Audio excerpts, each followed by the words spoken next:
Today, we're installing 1.25G SFP dual LCMMF modules into two Cisco 3560 switches as part of our lab setup.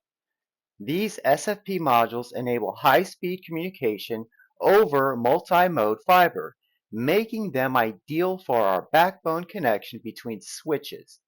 The lab technician in the video starts by demonstrating the correct installation process, ensuring the module securely clicks into place in the SFP ports.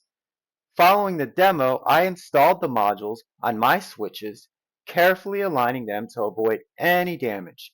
Once installed, these modules will facilitate seamless data transmission across our lab network, supporting VLAN traffic for server communication and inter-switch trunking.